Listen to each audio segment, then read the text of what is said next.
Salam untuk kita semuanya, berjumpa lagi dengan saya di channel Aritela Tutorial, tempat kita untuk berbagi informasi seputar informasi pendidikan dan informasi guru, serta informasi honorer, dan informasi lain yang relevan. Pada pertemuan ini, saya menyapa seluruh Bapak Ibu honorer senair yang selalu setia melaksanakan tugas tanpa mengenal lelah dalam melaksanakan kegiatan pelayanan publik di instansi pemerintah pusat, demikian dengan instansi pemerintah daerah. Saya yakin bahwa Bapak Ibu honorer selalu dalam keadaan sehat walafiat. Pada pertemuan ini, ada satu informasi penting yang perlu saya sarankan kepada seluruh Bapak Ibu honorer senair terkait dengan konsep pemerintah sebagaimana yang disampaikan oleh Menpan RB dalam rangka pengangkatan honorer menjadi aparatur sipil negara di tahun 2023 tahun ini. Nah, di sini disampaikan bahwa Kemenpan RB terapkan tiga konsep baru pengangkatan 2.355.092 orang honorer menjadi aparatur sipil negara di tahun 2023 tahun ini. Nah, terkait dengan ini Bapak Ibu, kira-kira apa dan bagaimana konsep tersebut yang akan diterapkan oleh Menpan RB? Lagian konsep baru, maka kemungkinan ini adalah satu hal yang perlu kita ketahui lewat informasi ini. Nah, Bapak Ibu, ikuti terus informasi berikut. Ada tiga konsep baru terkait dengan pengangkatan 2.355.092 honorer menjadi aparatur sipil negara di tahun 2023 ini. Perlu diketahui, guna memberikan arahan kepada honorer agar dapat kesempatan diangkat menjadi aparatur sipil negara. Menteri Penanggulangan Aparatur Negara dan Reformasi Birokrasi, Menpan RB Abdullah Azwar Anas, juga telah menyepakati dan menetapkan tiga konsep baru mengenai pengangkatan honorer menjadi aparatur sipil negara di tahun 2023 tahun ini. Seperti yang sudah kita ketahui bersama bahwa pemerintah membuka peluang bagi tenaga honorer yang ingin diangkat menjadi aparatur sipil negara. Jadi pengangkatan honorer menjadi ASN ini akan dilakukan dengan ketentuan yang telah disepakati bersama oleh Kementerian PNRB dan pihak terkait lainnya. Penyelesaian persoalan tenaga honorer kini menjadi masalah krusial yang memerlukan solusi dan penanganan yang tepat dan cepat.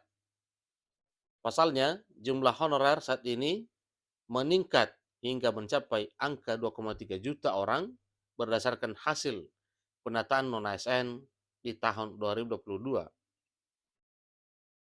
Dikutip dari laman menpan.go.id, Menteri Penanggulangan Aparatur Negara dan Reformasi Birokrasi, Menpan RB Abdullah Azwar Anas mengatakan, sebenarnya per 2018 sisa tenaga honorer hanya sekitar 444.687 orang yang disebut sebagai tenaga honorer kategori 2 atau THK2.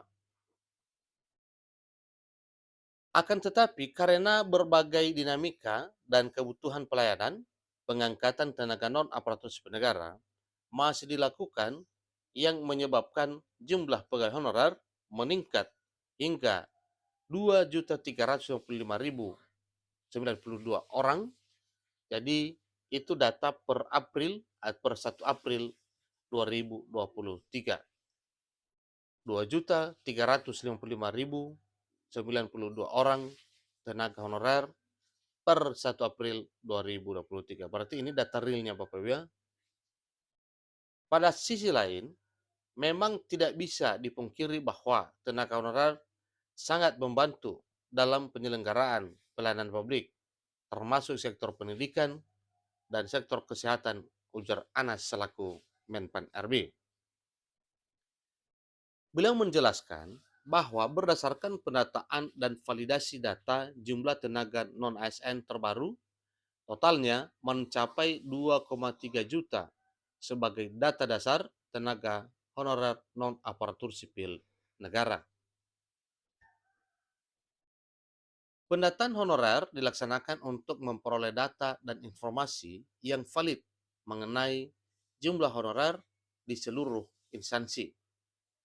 Jadi selain itu, honorer yang masuk dalam database pendataan BKN nantinya dapat diakomodir untuk diangkat menjadi aparatur sipil negara.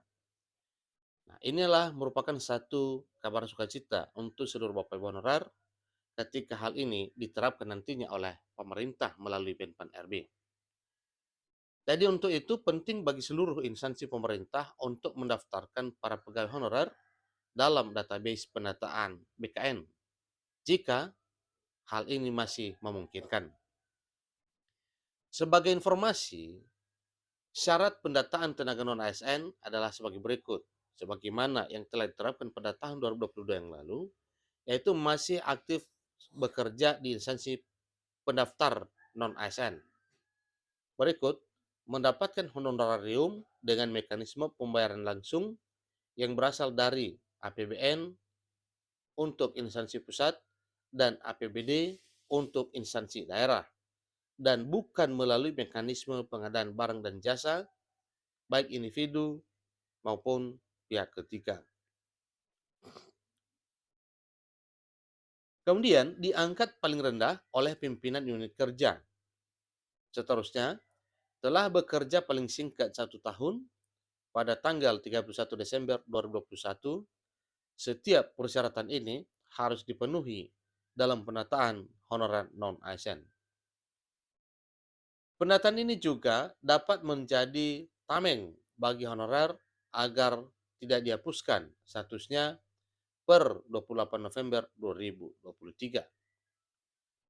Presiden Jokowi telah memberikan arahan sebagaimana yang telah kita dengar bersama bahwa oleh Presiden Joko Widodo telah menyampaikan instruksi kepada Menpan RB untuk tidak memberhentikan tenaga honorer secara massal termasuk honorer dalam penataan atau honorer yang telah terdaftar dalam pangkalan data BKN. Jadi yang penting kita amankan dulu, tidak ada pengurangan pendapatan dari yang sekarang.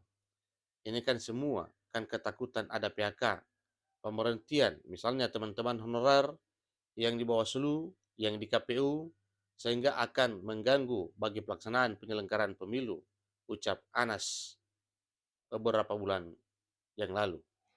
Jadi sebagai wadah pengangkatan honorer menjadi ASN, pemerintah juga membuka pengadaan ASN melalui jalur seleksi P3K dan CPNS tahun 2023.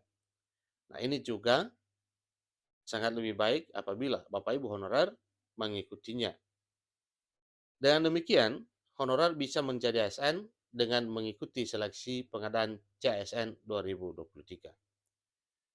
Pemerintah menetapkan formasi calon ASN 2023 itu sebanyak 572.496 orang. Itu untuk memenuhi kebutuhan CPNS dan P3K 2023.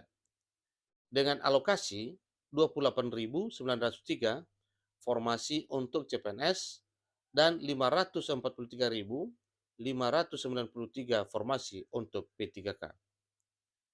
Pengadaan ASN dijadwalkan dibuka bulan September mendatang mengacu pada jadwal yang dirilis oleh Badan Kepegawaian Negara atau BKN. Calon aparatur sipil negara tahun 2023 untuk tenaga honorer akan difokuskan pada rekrutmen ASN P3K, dan kabar baiknya pemerintah menyediakan formasi 80% adalah untuk tenaga honorer dan 20% sisanya tersedia untuk para pelamar umum. Sebanyak 80% diantaranya itu adalah pelamar dari tenaga non-ASN dan 20%-nya untuk umum atau fresh graduate, jelas Anas. Jadi kuota yang besar untuk honorer menjadi pintu pengangkatan ASN semakin terbuka lebar. Selanjutnya, yang penting untuk diketahui, pemerintah menetapkan 3 konsep baru dalam memenuhi ASN tahun 2023, yakni sebagai berikut.